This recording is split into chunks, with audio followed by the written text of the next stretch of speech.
Hello friends, this is Pooja Sharma from Pooja Sharma classes. उम्मीद करती हूँ आप सब अच्छे होंगे और आपके माता पिता भी स्वस्थ होंगे।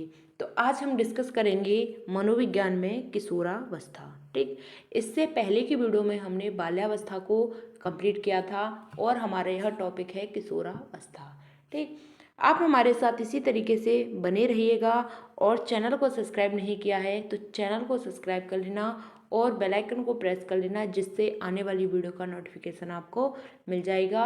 हमने यूपी टेट 2023 के लिए बेहतरीन रणनीति के साथ तैयारी करा रहे हैं, तो आप हमारे साथ जुड़ जाइए और अभी से अपनी तैयारी को करना स्टार्ट कर दीजिए, जिससे आपका यूपी टेट है काफ़ी अच्छे मार्क्स से निकल जाएगा। तो हमने अभी क्लासेस चला रखी हैं यूपी टेट की, आधे से ज़्यादा सिलेबस कंप्लीट कर लिया है। ठीक, तो अभी मैथ की क्लासेस हमने चलाई नहीं है, लेकिन उन क्लासेस को भी हम कंटिन्यू कराएंगे। अभी 1-2 दिन बाद हम मैथ की क्लासेस भी कराना स्टार्ट कर देंगे। ठीक, तो आपको टेंशन लेनी नहीं है, मस्त तरीके से अपना पढ़ाई करना है।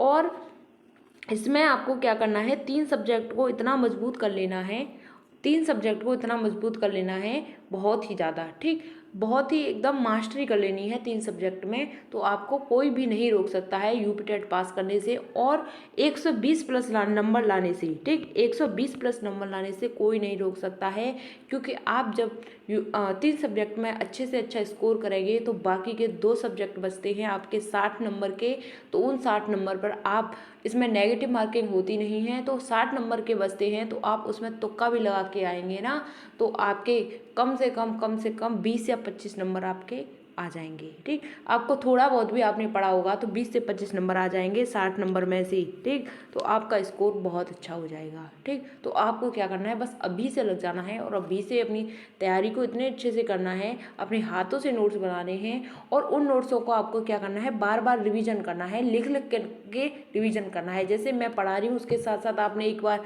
नोट कर लिया नोटबुक में, उसके बाद आपको क्या करना है कि रफ कॉपी लेनी है, उस पर 3-4 बार लिख लिख के आपको अभ्यास करना है, जिससे आपका जो जो समझ है वह बेहतर हो सके। और जो लिख लिख के चीज़ें याद करते हैं तो वह चीज़ें बहुत अच्छे से माइंड में सेट हो जाती हैं और वह बहुत समय के लिए स्थायी रहती हैं। ठीक, तो आपको लिख लिख करके बार बार रिवीजन करना है। बस इसी तरीके से मेरी जो बातें हैं उसको ध्यान से सुन लेना, बस यही करना है आपको।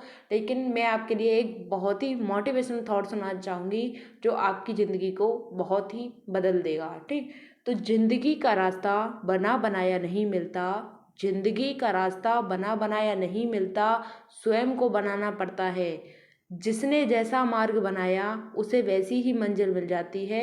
तो आपको अपनी ज़िंदगी का रास्ता खुद ही बनाना है और अपनी मंजिल को इस तरीके से पा लेना है कि बस इसी तरीके से देखना है कि मेरी मंजिल मुझे मिल गई है और बस अब मुझे कुछ नहीं देखना, बाकी आगे पीछे दुनियादारी कुछ नहीं, बस मुझे मेरी मंजिल चाहिए बस।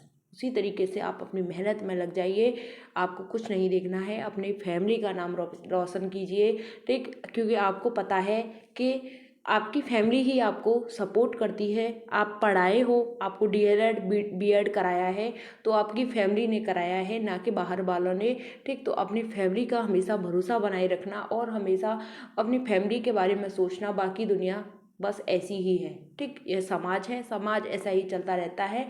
बस यही उद्देश्य है, आपसे यही कहना है कि बस आपको क्या करना है, आपका जो टाइम टेबल है उसे थोड़ा सा फॉलो कीजिए, अपने आप को समय दीजिए, अपनी पढ़ाई को समय दीजिए। बाकी आपको किसी से कोई ज़्यादा मतलब नहीं है, क्योंकि जो ज़्यादा मतलब रखते हैं वही आपसे 4-5 साल बाद यही पूछेंगे कि तुम्हारा क्या हुआ। ठीक, क्या कर रहे हो तुम। तो इंसान की वैल्यू नहीं है, आपको पता है, ज़माने के हिसाब से पैसे की वैल्यू है। तो आपको उसी तरीके से, मतलब आपको मेरा कहने का मतलब यही है कि आपको अभी से इतना पढ़ना है कि आपको सरकारी विद्यालय में अपनी सीट प्राप्त कर लेनी है। ठीक, अपने माता पिता का नाम रोशन करना है। ठीक, बाकी दुनिया ऐसी ही है। चलिए स्टार्ट करते हैं, ज़्यादा देर नहीं करते हैं। बस मेरा यही उद्देश्य होता है आपसे कहने का कि अपनी पढ़ाई को बेहतर बनाइए और अपनी जॉब को प्राप्त कर लीजिए। बाकी जो रिश्तेदार होते हैं सब सुनाने वाले होते हैं, तो आपको ऐसा नहीं सुनना है, नहीं आपको ज़्यादा किसी के कांटेक्ट में रहना है। ठीक, तो अपने काम पर फोकस कीजिए बस।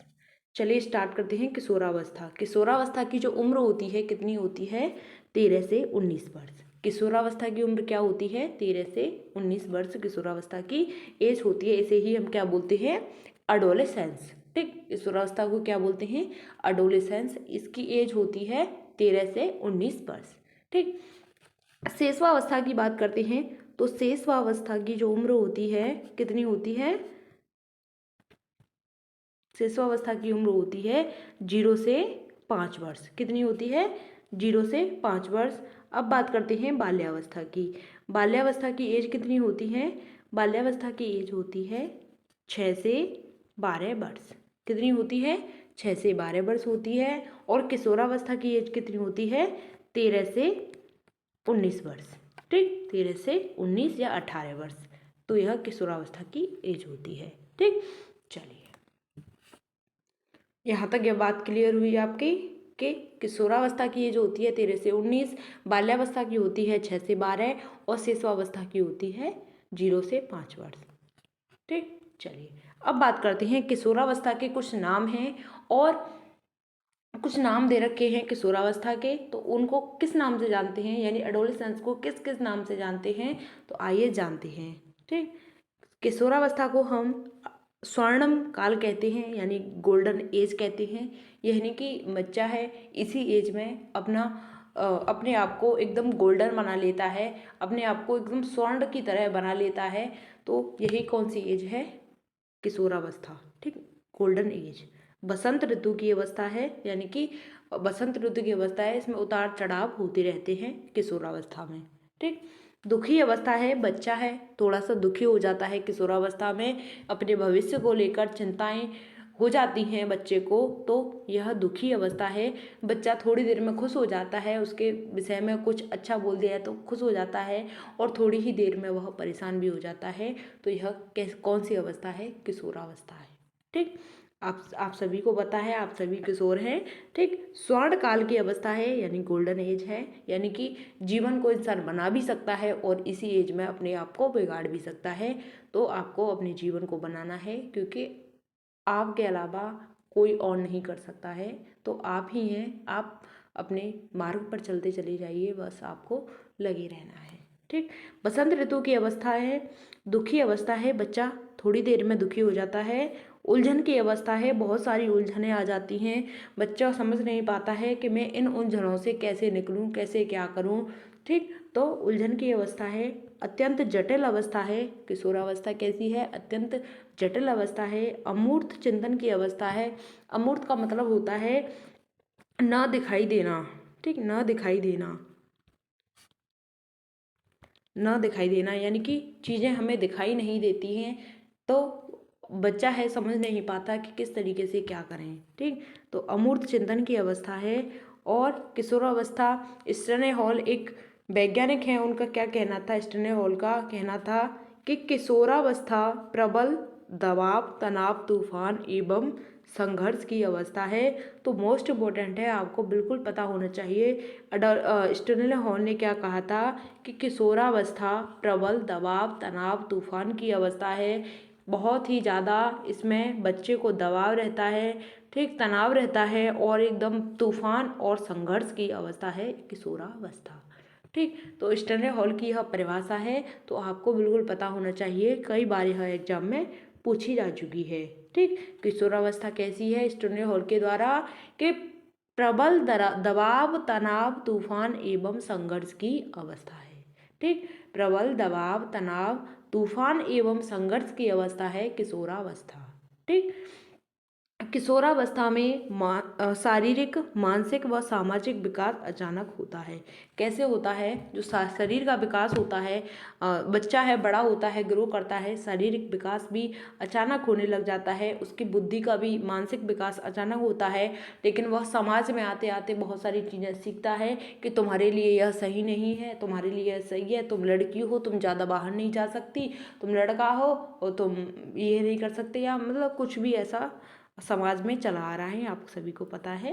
तो इसमें क्या होता है, शारीरिक, मानसिक एवं सामाजिक विकास क्या होता है, अचानक ही होता है। ठीक, चलिए आगे बढ़ते हैं। अब बात करते हैं किलपैट्रिक की। किलपैट्रिक का कहना था कि किशोरावस्था जीवन का सबसे कठिन काल है। किलपैट्रिक का क्या कहना था कि किशोरावस्था जीवन का सबसे कठिन काल है। कौन सा काल, किशोरावस्था सबसे कठिन काल है जीवन का। ठीक, बच्चा है इसमें बहुत ही ज़्यादा एकदम उलझन में आ जाता है, एकदम दबाव तनाव तूफान आ जाता है बच्चे के जीवन में, बच्चा समझ नहीं पाता है। और यही कैसी एज है, यही एक स्वर्णिम एज है, गोल्डन एज है। इसी में बच्चा अपने आप को बना भी सकता है और इसी एज में बच्चा अपने आप को बिगाड़ भी सकता है। ठीक, और यह सब आपके हाथ में है कि आपको बनाना है अपनी ज़िंदगी को या बिगाड़ना है। ठीक, चलिए आगे बढ़ते हैं। क्योंकि हमारे माता पिता ने हमको पढ़ाया है, ठीक, तो हम अपने आप को बनाएंगे, हम अपने आप को उस मुकाम तक पहुंचाएंगे कि हमने जो पढ़ा है, लेकिन आगे भविष्य में किसी को प्रॉब्लम ना आए और वह भी पढ़े और वह हमसे ऊपर जाए। ठीक, तो इसी तरीके से हमको लगे रहना है अपनी मेहनत में। ठीक, चलिए अब बात करते हैं हम किशोरावस्था की। किशोरावस्था में प्रमुख विशेषताओं की। ठीक, लंबाई व विकास में सर्वाधिक वृद्धि होती है। क्या होती है, देखो बच्चा है किशोरावस्था में लंबाई होती है, बढ़ता है और उसका विकास भी बढ़ता रहता है। ठीक, और उसमें वृद्धि हो जाती है। ठीक, बच्चे में क्या होता है, लंबाई और विकास में सबसे ज़्यादा वृद्धि होती है। कौन सी एज में, किशोरावस्था में। ठीक, लंबाई और विकास में वृद्धि होती है किशोरावस्था में। ठीक, मानसिक विकास तीव्र वृद्धि होती है, यानी कि बच्चा है दिमाग के लेवल पर बच्चा है, उसके विकास में वृद्धि होने लग जाती है। बच्चा है सोचने लग जाता है, चिंतन करने लग जाता है, थिंकिंग, मनन करने लग जाता है, स्मरण करने लग जाता है। यानी कि किशोरावस्था में बच्चा है वह, उसका मानसिक विकास है वह बहुत तेज गति से होता है, क्योंकि बच्चा सोचने लग जाता है अपने भविष्य के बारे में, अपनी कि हमें किस तरीके से क्या करना चाहिए, तो उसका मनन करता है और स्मरण करता है, चिंतन करता रहता है और बच्चा है वह अपने मानसिक लेवल में वृद्धि कर लेता है।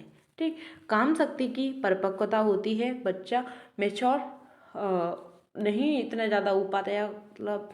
ठीक, चलिए आगे बढ़ते हैं। अब बात करते हैं नशा की ओर उन्मुख होती है। ठीक, नशा की ओर उन्मुखता होती है, बच्चे में गंदी आदतें आ जाती हैं, बच्चा है नशा करने लग जाता है, तो क्या है, नशा की ओर उन्मुख होता है। ठीक, दिवा स्वप्न देखने लग जाता है, बच्चा है दिवा स्वप्न देखने लग जाता है, यानी कि सपने देखने लग जाता है, तो सपनों से काम नहीं चलता है। ठीक, क्योंकि हकीकत में आना बहुत ज़रूरी है। सपने सपने ही होते हैं, ठीक, लेकिन उन सपनों को हकीकत में लाना जरूरी है। चलिए, विषम लिंग आकर्षण पाया जाता है, आप किशोरावस्था में हो, आप सभी को पता है। और स्वतंत्रता की भावना का विकास हो जाता है, बच्चे में स्वतंत्रता की भावना का विकास हो जाता है। बच्चे यह सोचने लग जाते हैं कि हम एकदम आज़ाद हैं, हम कुछ भी कर सकते हैं। ठीक, ईश्वर व धर्म की उपासना व आस्था में मन लगाने लग जाता है, यानी कि भगवान की प्रार्थना करता है, भगवान में विश्वास रखता है, भगवान की उपासना करता है, व्रत रखता है और अपने धर्म के प्रति अपना उत्तरदायित्व निभाता है कि हम इस धर्म से हैं, तो हम ज़्यादा अपने मतलब ठीक रहता है। बच्चा है जो ज़्यादा धर्म के ऊपर कोई बातें नहीं करते हैं, क्योंकि धर्म सबका अपना अपना होता है। ठीक, तो अपने अपने अनुसार बच्चा अपने अपने कार्य करता है, क्योंकि बच्चा है वह भक्ति भाव में ज़्यादा आ जाता है किशोरावस्था में। ठीक, क्योंकि उसे मन शांत करने के लिए भक्ति भाव का होना बहुत ज़रूरी है, चाहे वह किसी धर्म का हो। ठीक, चलिए यहाँ तक हमने किशोरावस्था को कंप्लीट कर लिया। फास्ट रिवीजन कर लेते हैं। अगर आपको वीडियो पसंद आई हो तो वीडियो को लाइक कर देना और कमेंट करके बताना कि आप कहाँ से जुड़े हैं। तो चलिए स्टार्ट करते हैं यहाँ से दोबारा से रिवीजन। किशोरावस्था की उम्र होती है 13 से 19 वर्ष। कितनी होती है, 13 से 19 वर्ष। और बाल्यावस्था की होती है 6 से 12 वर्ष और इन्फेंसी की होती है 0 से 5 वर्ष। यहाँ तक बात क्लियर। चलिए नेक्स्ट बात करते हैं। किशोरावस्था है वह स्वर्णिम काल है, यानी कि गोल्डन एज है। बच्चा अपने आप को बना सकता है, बिगाड़ भी सकता है। बसंत ऋतु की अवस्था है, उतार चढ़ाव बच्चे में आते रहते हैं। ठीक। दुखी अवस्था है, बच्चा थोड़ी ही देर में दुखी हो जाता है और थोड़ी ही देर में खुश हो जाता है। बहुत ही उलझन की अवस्था है, बच्चे में बहुत सारी उलझन होती हैं, बच्चा समझ नहीं पाता है किस तरीके से क्या करना चाहिए। बहुत ही जटिल अवस्था है, बहुत ही ज़्यादा एकदम बहुत ही ज़्यादा जटिल अवस्था है, बच्चा समझ नहीं पा रहा है। ठीक। तो अमूर्त चिंतन की अवस्था है। ठीक। कैसी अवस्था है? अमूर्त चिंतन की अवस्था है। स्टर्ने हॉल एक वैज्ञानिक थे, उनका कहना था कि किशोरावस्था प्रबल दबाव, तनाव तथा तूफान एवं संघर्ष की अवस्था है। कैसी अवस्था है किशोरावस्था? कि बहुत ही प्रबल दबाव की, तनाव की, तूफान की एवं संघर्ष की अवस्था है किशोरावस्था। ठीक। किशोरावस्था में शारीरिक, मानसिक व सामाजिक विकास अचानक होता है। कैसा? मानसिक होता है, शारीरिक होता है और समाज का विकास भी एकदम अचानक होने लग जाता है। बहुत ही इंपॉर्टेंट है, आपको पता होना चाहिए। किलपैट्रिक की बात करते हैं तो इनका कहना था कि किशोरावस्था जीवन का सबसे कठिन काल है। किशोरावस्था जीवन का कैसा काल है? सबसे कठिन काल है। किसका कहना था? किलपैट्रिक का। ठीक। सबसे कठिन काल किलपैट्रिक। किशोरावस्था में प्रमुख विशेषताओं की बात करते हैं तो लंबाई व विकास में सर्वाधिक वृद्धि होने लग जाती है। मानसिक विकास में तीव्र वृद्धि, चिंतन, मनन, स्मरण करने लग जाता है, यानी कि दिमाग के लेवल पर, यानी कॉग्निटिव लेवल पर बच्चा है वह, उसके दिमाग में उसकी जो वृद्धि होती है, विकास, माइंड का जो विकास होता है। ठीक। और बच्चा है सोचने लगता है, वर्णन करता है, स्मरण करता है। किस अवस्था में? किशोरावस्था में। ठीक। काम शक्ति में की परिपक्वता होती है। ठीक। बच्चा है मैच्योर हो जाता है और नशा की ओर उन्मुखता होती है, यानी कि बच्चा है नशा की ओर थोड़ा सा ज़्यादा चला जाता है, तो इन चीज़ों से बचना चाहिए। ठीक। दिवा स्वप्न देखने लग जाता है, विषम लिंग आकर्षण पाया जाता है, स्वतंत्रता की भावना होती है, ईश्वर व धर्म की उपासना व आस्था रखता है। ठीक। भगवान में विश्वास करने लग जाता है किशोरावस्था में। तो चलिए मिलते हैं आपका नेक्स्ट वीडियो में। अगर वीडियो पसंद आई हो तो वीडियो को लाइक कर देना और चैनल को सब्सक्राइब नहीं किया है तो प्लीज़ चैनल को सब्सक्राइब कर लेना और बेल आइकन को प्रेस कर लेना, जिससे आने वाली वीडियो का नोटिफिकेशन आपको मिल जाएगा। मिलते हैं आपको आगे की नेक्स्ट वीडियो में, तब तक के लिए थैंक्स फॉर वॉचिंग। जय हिंद, वंदे मातरम।